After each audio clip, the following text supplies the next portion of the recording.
এটার বিষয়ে আমাদের বক্তব্য হচ্ছে, আমার পাশে সংশ্লিষ্ট প্রসিকিউটর সাহেব আছেন, উনিও বলবেন, সেটা হচ্ছে যে আমরা বাকিদেরকে আইডেন্টিফাই করার চেষ্টা করছি এবং ভিডিওটা আমাদের কাছে সংরক্ষিত আছে।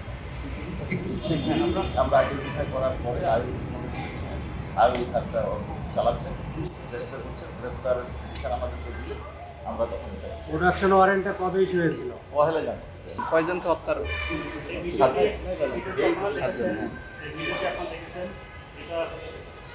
ব্যাপক ভাইরাল হয়েছে।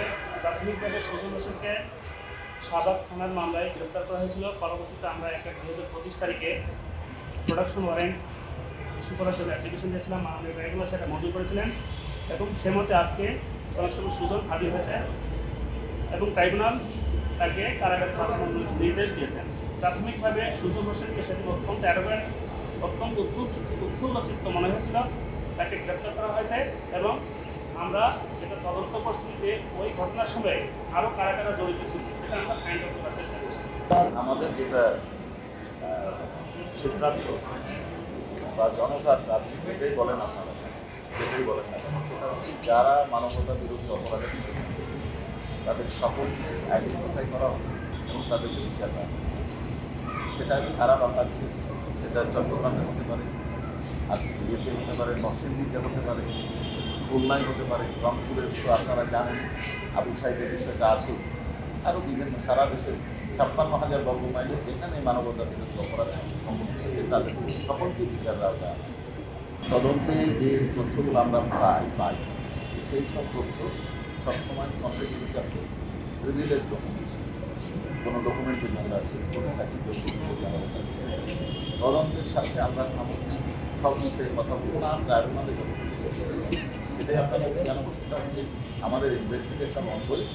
যে সমস্ত এই ব্যক্তি এই অপরাধের সাথে সংশ্লিষ্ট তারা পুলিশের লোক হতে পারে, পাবলিক হতে পারে, অন্য সংগঠনের হতে পারে, তাদের বিষয়ে যেদিন আমাদের পাওয়া যাবে সেদিন তাদেরকে আমরা গ্রেপ্তার রাখবো। প্রয়োজনে তাদেরকে আমরা সাজেশন দিব, তবে গোপনীয় কোনো বিষয় বা ইনভেস্টিগেশন সংক্রান্ত যেটা ইনভেস্টিগেশন হ্যাম্পার করবে সেই ধরনের বক্তব্য আমরা এখানে কতদিন অনারেবল ট্রাইব্যুনাল আমাদের আবেদনের প্রাথমিক আবেদনটা মঞ্জুর করে ফিল-আপ করিয়ে তার কাছে নিয়ে আসছেন এবং আজকের ডকুমেন্টস দেখার পর তার ডিটেনশন জরুরি মনে করেছেন ট্রাইব্যুনাল এবং তার ডিটেনশনের আদেশ দিয়েছেন।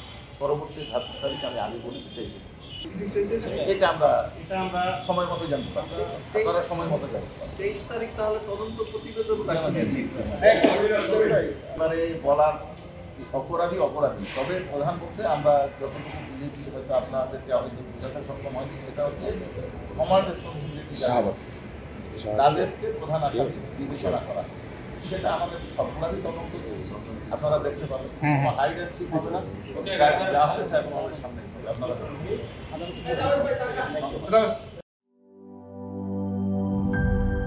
জীবনের সাথে চলে hi fi all time healthy life.